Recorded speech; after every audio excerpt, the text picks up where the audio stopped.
Chaitanya. So Chaitanya has come down from Bangalore for this session. Thank you so much. I don't know how many of you are familiar with the brand he co-founded, which is Wakefit. Okay, so I read up once, our session is going to be there. And one of the fascinating things about which I will ask him is that they started off as a brand of mattresses, correct? And now they've expanded into a range of furniture. One of the most interesting, and they've been growing very rapidly, I think doubling their turnover or close to it every year. Your target for this year is 1,100 plus crore. Okay, so they have size.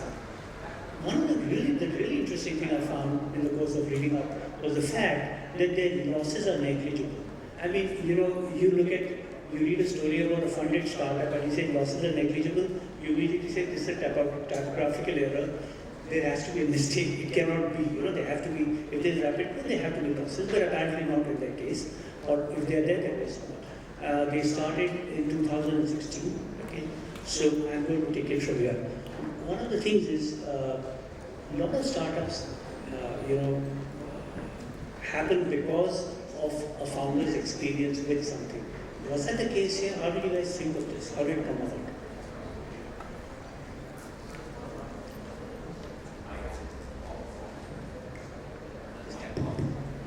No? Yeah, just keep hold close. No?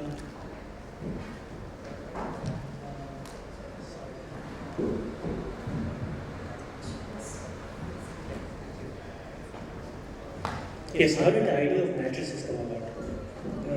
You're right, Shrikant. Both the product as well as how we run the company came from our past experiences. So Ankit and I are the two co-founders, and before we co-founded Wakefit, I had two startups that didn't really fail, didn't take off. They both failed and I had to shut it down. Ankit had one startup which he had tried and he shut it down. And we both ended up meeting at a funded startup.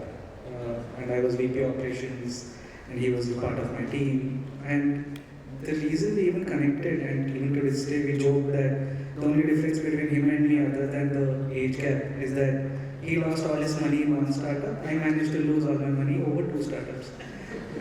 So a lot of our decisions at Wakefit are actually based on that experience.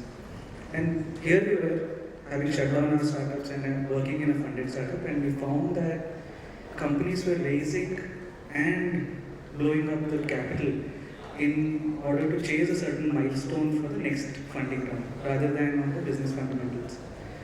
And also, a lot of normal businesses were being run as if they were operating in a winner-take-all market, which has network effects. So in a winner-take-all market, you build the network. It's okay to use money on every acquired customer because you're on a land grab of customer base, and then you make money from it.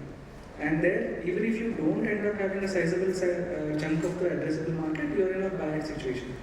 But people were applying the same logic on even other industries. So it was very clear. I've seen that. So, yeah. So we said we will always build a company that will stand on its own 2 feet from an existence perspective. But we will use growth capital truly for growth, which means things that cannot be funded through internal accruals and ongoing cash flow. Okay. So to come back to my original question, why mattresses? Yeah, that was one part of how we ran it. Why mattresses? Very personal need. Ankit was getting married, and he went to the market to sort of buy mattresses and furniture and set up his home. And he realized that the cost at which the mattresses are manufactured and the price at which they are sold to the end consumer, they had no correlation at all. And he came from the foaming industry. Okay, so he knew that the cost of raw materials, cost of production, cost of labor, and cost of dispatch, when you added up all of those things, something was not adding up.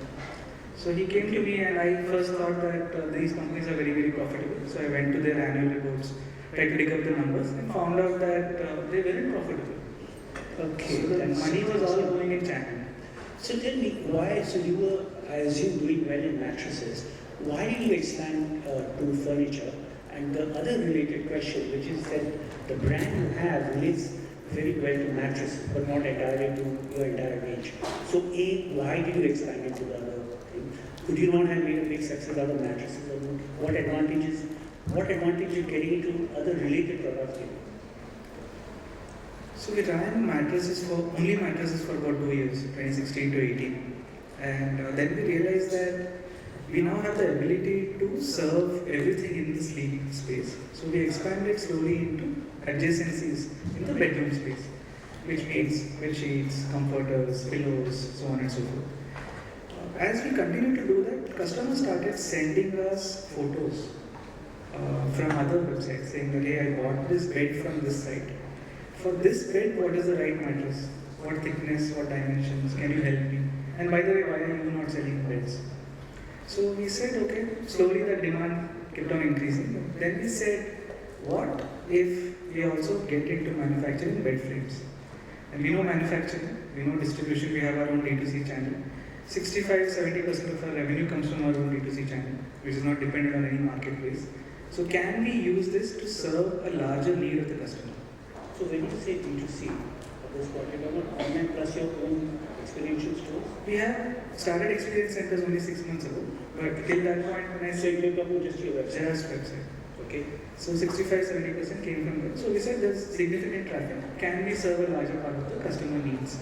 So that's why we set up a small furniture unit. And the way we learned was exactly the way we learned mattress, which is we created just one SKU with one design and one size. And for 10 months we ran that. That's all we did. Because we did not know wood. And so for those 10 months, we took customer feedback. We learned what they want, what they don't want. What are they liking in specs, what are they liking in pricing, and what are they liking in delivery and installation.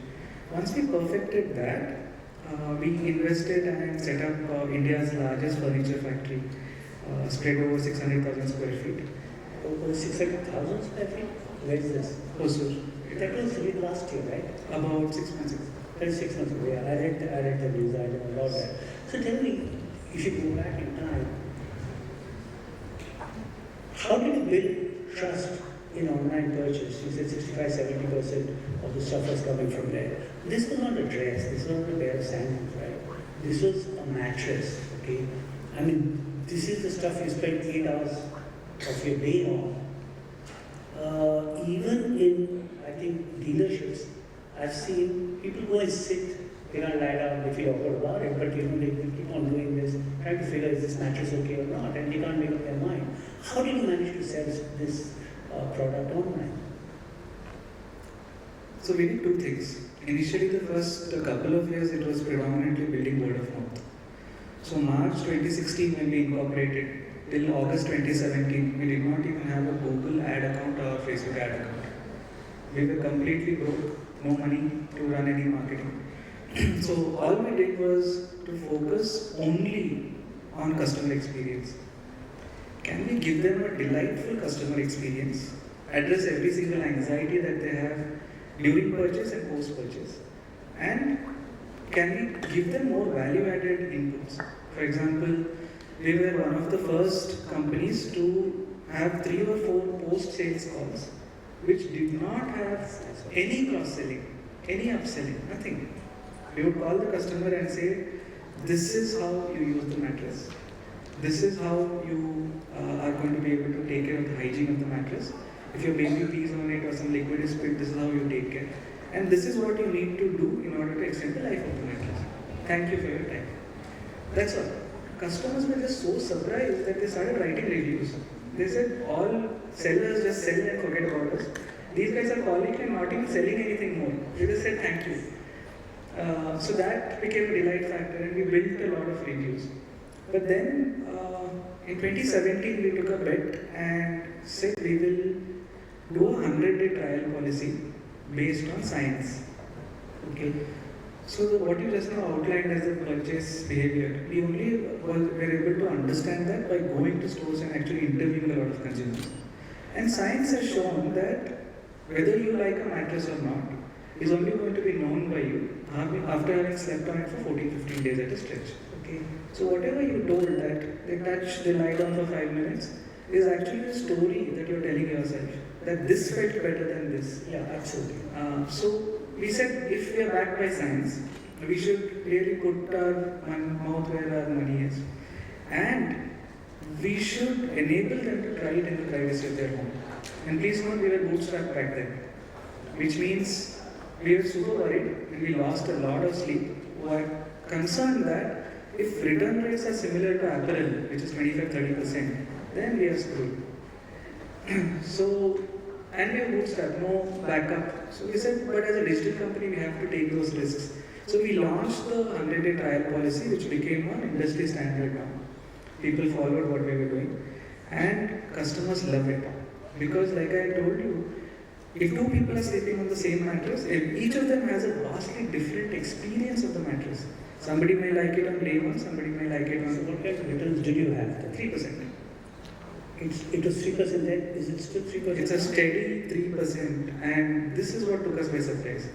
And people warned us that people will misuse it, they will order for weddings and then return it, they will tear it.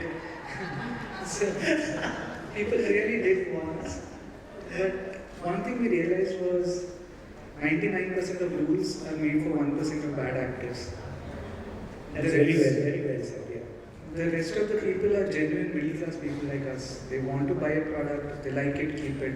If they really don't like it, return it and get the money back.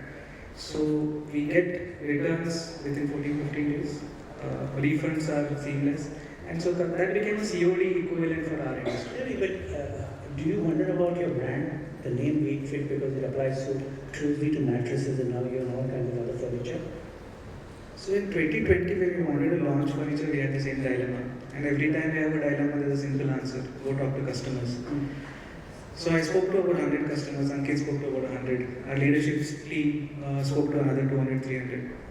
What we found out was people associated Wakefit with great product at value for money prices.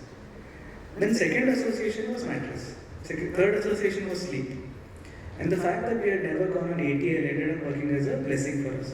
So then we said, this is all drama that we are creating on ourselves. If a furniture company called Pepperfry can exist, so can a company called Wakefit. So, yeah. So we have been, furniture is growing about 120% year on year. So I think we are okay. So this year, how much of your sales will be from mattresses? How much will it be? About 300 crore out of the 1,000 will be from furniture. 300 crore out of 1,000 will be furniture. What are the peculiarities of this market? I mean, one of the things is that you've got so many products, right? I don't know what is the total number of products. I don't mean SKUs, but over 500 SKUs across about 15-20 subcategories. 15-20 subcategories. So is this a single market at all, or is it an aggregation of many different markets for mattresses, sofas, dining tables? What is the peculiarity of this market compared to other categories? What we realized by talking to customers is that all companies and incumbents in the past have approached this market as quote-unquote furniture market, saying that I will be the furniture destination for you. But when you actually go and interview consumers, they really do not care or give a shit that you are furniture or home decor or mattress company. They make decisions based on their life stage. At some life stage, they want a mattress and a bed frame. At some life stage, they want a dining table. At some life stage, they want a sofa. At some life stage, they want a TV unit or a kitchen modular. So it is very need-based and a life stage-based trigger that will convince you to make this transition. And until that point in time, nobody is just sitting and browsing for the sake of it. They do that on Pinterest. They do that on Instagram. But for buying behavior, they may not think like that. So we said, we have to approach each of these as a category. Look at it as study table and study chair, can they be the market leaders? Look at it as bed frames, can they be the market leaders?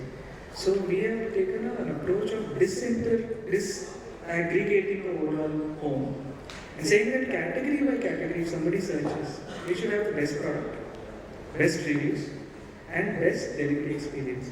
So today as a company, we have about 4.5 lakh reviews on all platforms, the highest in India. That's from on trusted platforms. The second thing is that we are bestsellers at a national level in about 4 of those categories, and the other categories are working their way up. Mattress, all sleep accessories, bed frames, sofa recliners. So sofa recliner is the first product category outside the bedroom where we are reaching leadership. Okay, that's interesting. Who actually, so is there a travel category in this, or is it, as you said, a stage of life thing? So people see Wakefit in different ways based on what they need at that point, or is there a particular category, is mattress that category, that they enter your store as it were, virtual or real, through the mattress, or maybe you answered that question and said that that's not the case. They come for specific things separately. And it's proven through data about 45% of our furniture sales come from people who have bought a sleep product in the past. About 15% of our mattress and sleep sales come from people who have bought furniture in the past. So there's very healthy cross-selling happening with people buying different things based on their different needs. How much of the sales comes from South India? The top three southern states contribute to about 50-55%. And outside the South, which are the bigger markets outside the South would be Maharashtra and NCR region. Okay. But Tier 2 contributes nearly 55% of our revenue. So that's something that we take pride in, because our dream is that. Our dream is, why should only somebody with a 1 lakh salary be able to afford a beautiful home? It should be anybody with a salary of about 25-30,000. They should be able to build a nice home. That's the dream. And so we always push to look at, can people really afford our products across the price range, and can we distribute across all pin codes beyond the top 8 cities? That sounds a lot like IKEA, no? Because they also have this whole thing about affordable furniture, and they have been playing that. Does that bring you on a perceptive map, perceptively close to them? The designs may be, aesthetic may be very different. It's not the same. You're right. Unfortunately or fortunately for us, IKEA has become a biryani place in India, not furniture. And the government's policies have also aided that, because I love that, by the way. a lot of the furniture that IKEA sells is imported. Okay, and import duties are extremely high. So when customers compare our product and IKEA's products, we have a better design range. It's not only Scandinavian design, and it's at a 30% cheaper price. Awesome. So that's the difference. But in terms of global philosophy, you're right. IKEA does look at affordability. But our one single difference and our small submission is that in India, people don't think of furniture as use and throw. In IKEA, globally, developed countries, it's a entry-level product. People use it for 3 years, 4 years, throw it.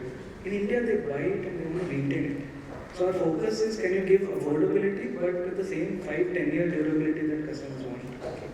How did, so two questions together. One is that, who do you see as your, who do you define your customer? Just, or a set of segments, that these are typically the type of people. And how do you mesh your online and your offline game? How much of your sales this year will come from offline? We've tried doing NCCS A1, A2, A3, B1. Right.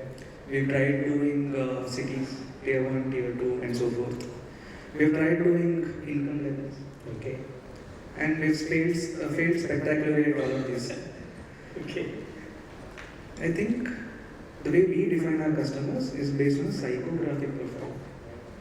So we have people who have a monthly income of 25,000, Right. all the way to monthly income of 2 lakh rupees per month, 2-3 lakhs. We have people from Tier 1, 40%, 60% is Tier 2. NCCS, we have very solid representation from A1, very solid representation from B1.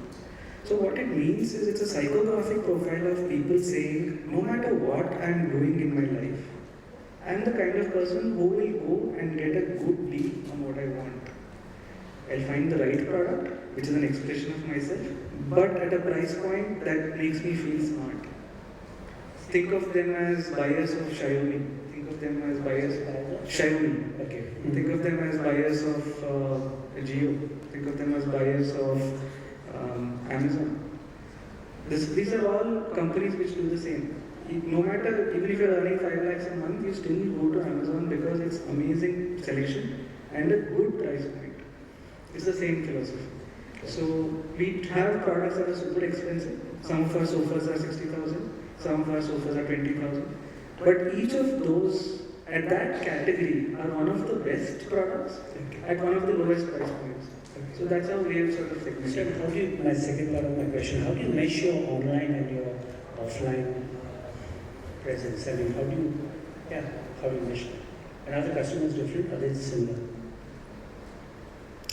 The way we've evolved and the way we've thought about our customers is that we have to be present where the customers are present.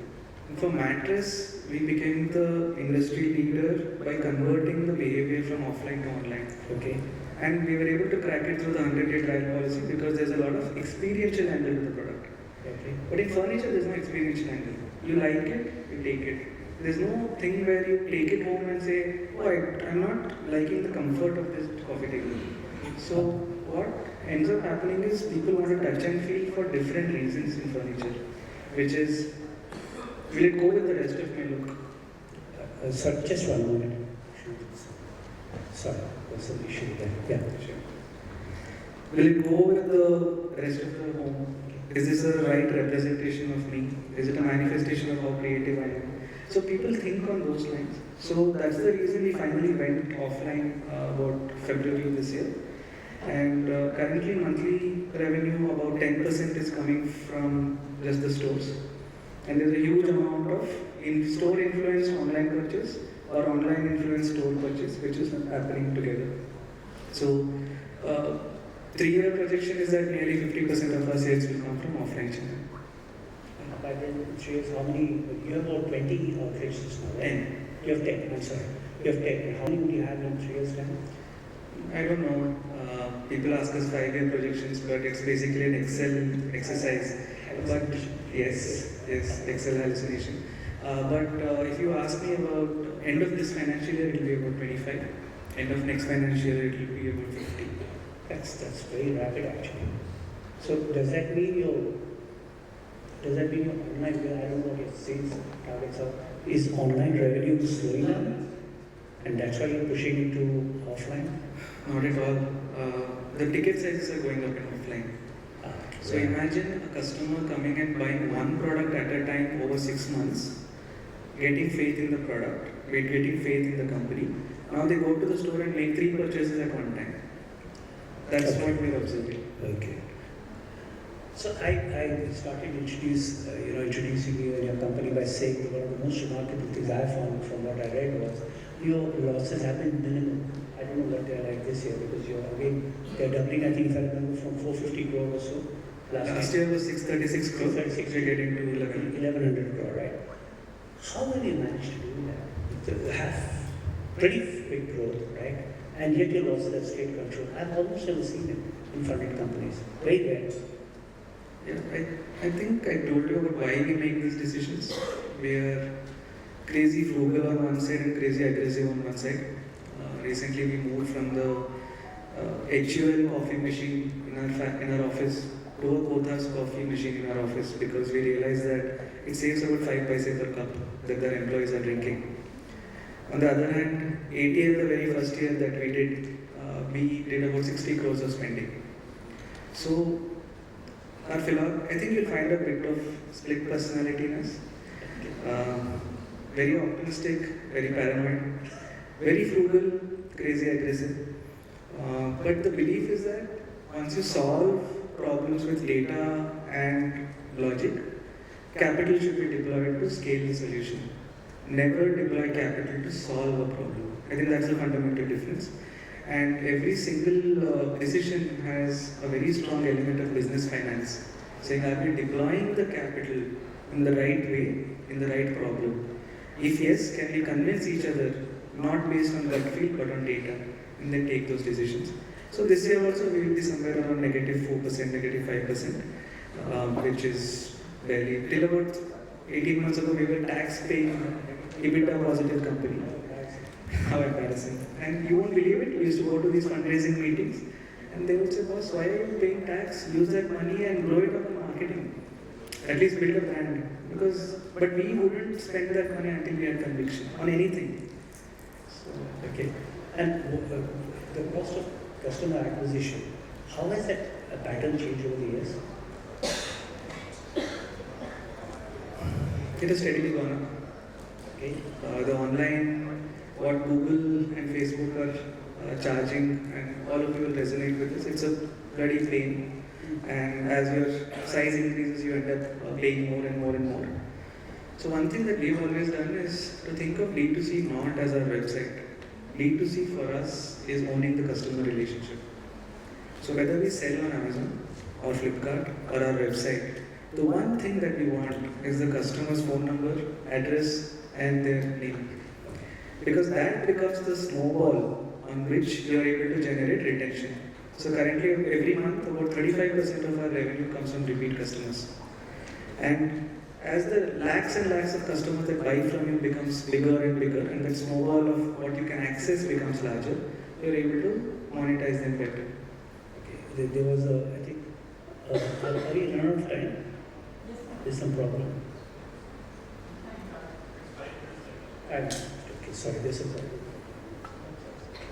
Okay, so we have 5 minutes more to go. I have actually many questions, but if there is a gap for questions, I'll ask you those. Okay, if anybody has any questions for Chaitanya, could you please raise your hand, identify yourself, and could we try somebody else, please? You had a question in the last session. Is there anybody else who has a question, please? Okay, it's fine while we're waiting. Okay, yeah, Shiv, please.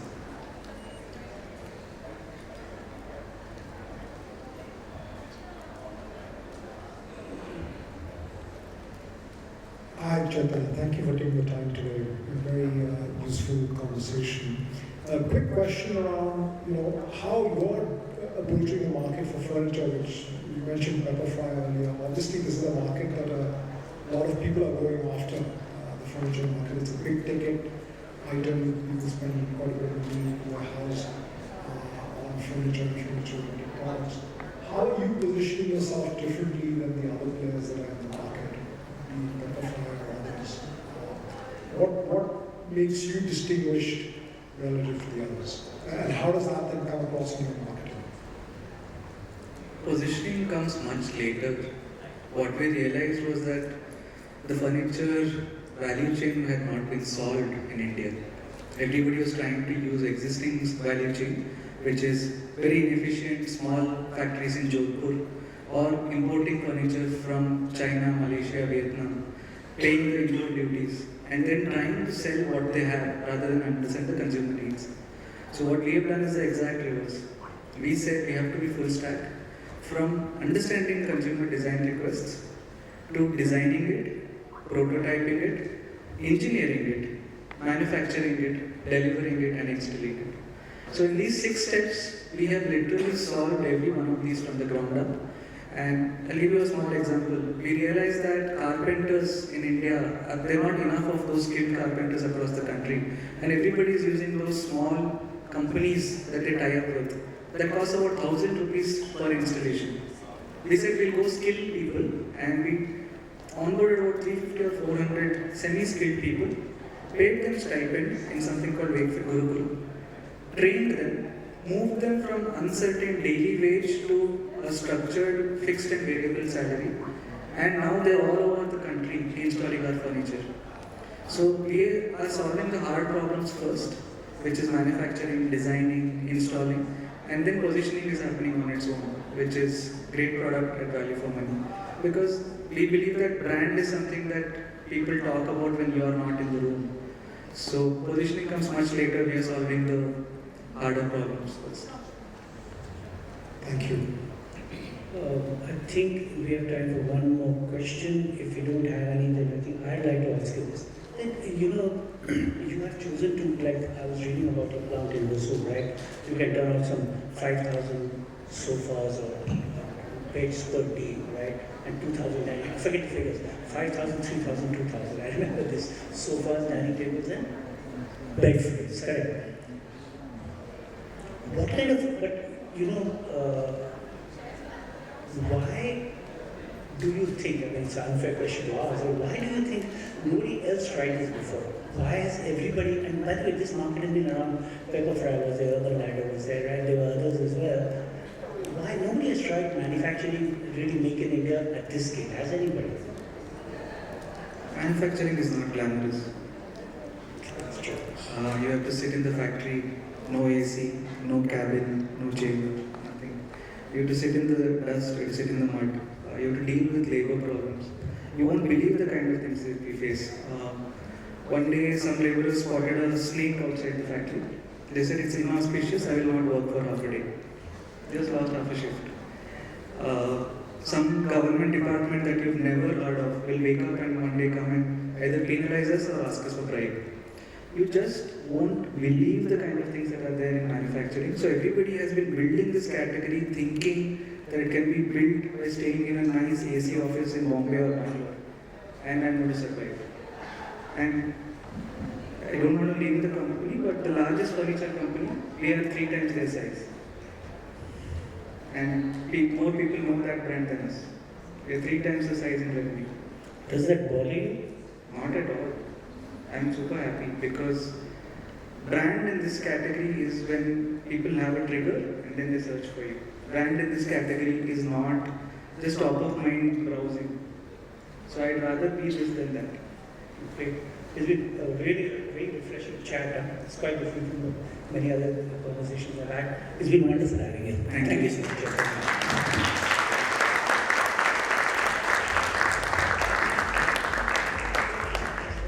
Chaitanya, just 1 more minute.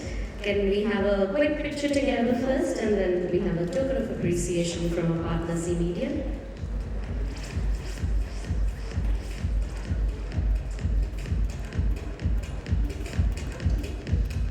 Thank you.